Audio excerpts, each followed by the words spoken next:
Good morning, welcome to episode 6.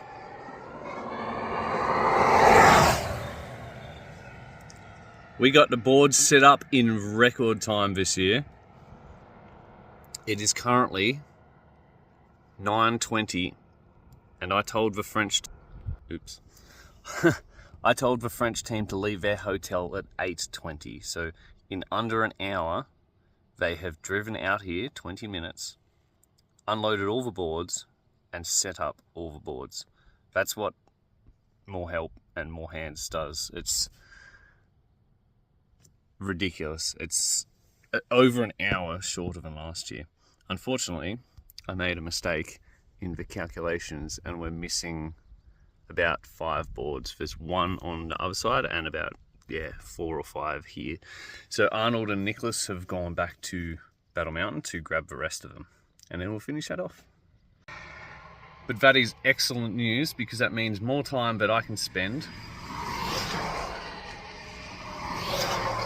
working on my bike today. While I wait for Arnold and Nicholas to get back, I'm gonna have something to eat. I haven't been keeping up with my morning tea and lunch nutrition that much this week. I mean, it's been alright the last 2 days, it's just been pretty poor, so I'll try and focus on getting some more nutrients into me throughout the day in preparation for qualifications on Sunday. Got one team set up in the Civic Centre, Wild Bill and me over here. Gonna finish setting up my bike in the nice brand new Civic Centre. Looks beautiful. And it's also cool. This is my old mask and I got rid of it because the angle that I'm breathing is not perfect. But this tube is the exact same diameter here. And if a team brings a 3D printer, the Italians did last time, I could just 3D print another one, or I can use this. Tube goes down, 2 black tubes come in, or this goes to like an adapter that just goes straight into here. Not sure yet. The T-piece is kind of essential, so we might have to go like that and then somehow like stick this into the T-piece. I might have to go buy another T-piece so I'm not ruining the good one. But that's a bonus because now I have 2 options. The other mask over here, it butts up against it, so it's kind of the same. The inner diameter is probably the same. Like you can see, it's about the same thickness and wall thickness and same outer diameter. So you can imagine the same inner diameter. So if I can get that on, yeah. But then I'm not too sure if that's going to be too stiff. The other option is the electrical contractor. I'm not sure if he's in this town or if he's somewhere close. Or go looking for more electrical conduit, see what other people have. In this box over here, there's a piece of something like that, so maybe steal it, but it's not that long. But yeah, we'll figure it out. And these tyres here are what Hans has got me for my new low racer to break the 1 kilometre, 200 metre, 1 hour, 4K tail fed and full fed, tail fed and no fed record on my new low racer. And he has arrived. Same ride as last year, same bike, just slight modifications as always.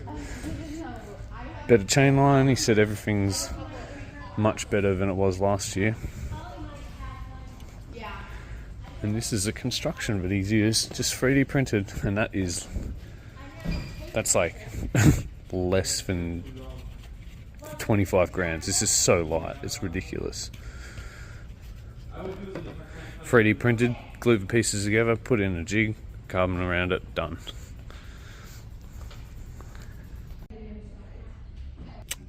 Well, that sucks.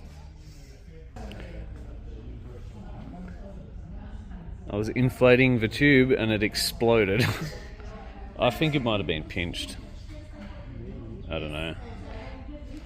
Time to swap it out again. Front wheel is now back in place. TPU tube is in instead because I haven't got any spare latex.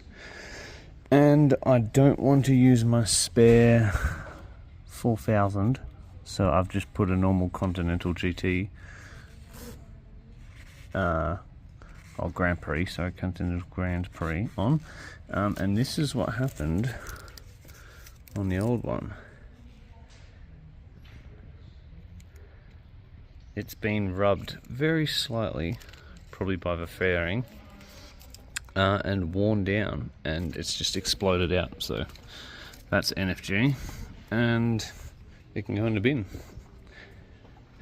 Just putting the rear back together now, so I've pumped it up, tightened everything down.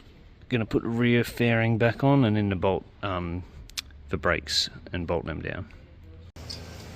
It's raining. Hope it's not like this when I'm racing. Gonna go to the Owl Club for dinner with the British. Russell's in. Oh yeah. Yeah, Russell and the other British team are in, so gonna go hang out with them because the Brits and the Aussies, we get along. We're like, because we're so similar with humour and stuff. Yeah, I really like them. Just got back from some dinner at the Owl Club. Got me some blueberry pie for tomorrow for setting up the boards. Sorry, setting up the hay bales from start to catch. Right now, I'm going to spend the rest of the night looking at this Arduino. Even though I'm not good at looking at the code, my brother's going to sort of tell me what to do. Make sure that what code is uploaded on the cloud is up to date. Because technically it works. It's just not doing the shift from like the gear position to the next in one hit. It's like you have to hold the button in for it to like slowly move, and that's like setup mode.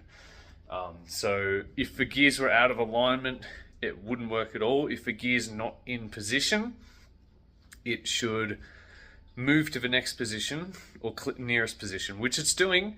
And then when you push the button once, it's sort of going and then just failing. So it's like it may have hit the limit of the servo motor, and it's like hitting the maximum degrees maybe.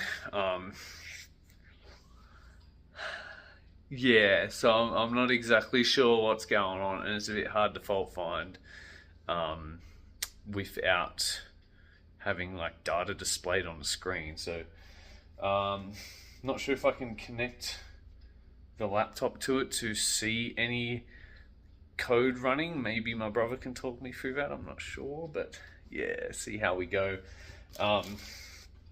The gears work, so I can technically run. It's just I've got to hold them in and have it like me until it clicks over to the next gear, and then I find like the middle position just by hearing. But yeah, that's the best I can do. But fingers crossed I can fault find it tomorrow and get it all sorted for tech inspection in the afternoon. Well, I didn't look at the code yet or plug it into the laptop because I figured I best just go to bed and do it in the morning because we're going out to the 5 mile start, leaving town at 8 o'clock. So if I can like sneak out to the Civic Centre, have breakfast here at 6 o'clock and then sneak out at like 6:30 and try and get like an hour and a half of playing around with the bike just to do different scenarios, fault find it in different configurations, like try putting it into gear, turning it off and turning it on, because then it should be in that gear, so when it starts it should recognize it and not have to like move around. And yeah, do little things like that, and see if I can figure out why it's doing what it's doing, and take notes as to what I did and what the outcome is for each result, and see if I can look through it and then send that to my brother and see if he can sort of like remember what the issue is, or like sort of how to fault find it from that. So yeah, I'm just going to go to bed and do it in the morning, get a good night's sleep now, and worry about it when my brain's fresh and it's a new day. So the stress is getting a little bit serious because 5 days ago I didn't have any stress. I was like, yeah, sweet. All I have to do is put my bike together. But from sanding it, painting it and sanding it, to setting up, and now the gear issues and the tyre blowing up today, it's sort of put me back with my progress on setting the bike up, and the time between racing and like free time between the current like present day and racing is getting narrower and narrower, and the stress is compressing, and I'm hoping it doesn't hit the day and I go, oh shit, I'm supposed to be running today and nothing sorted. So I'm trying to get some things fixed so I don't have to stress as much. But for now, I'll go to bed and think about it in the morning. So thanks for watching this episode. I'll see you tomorrow.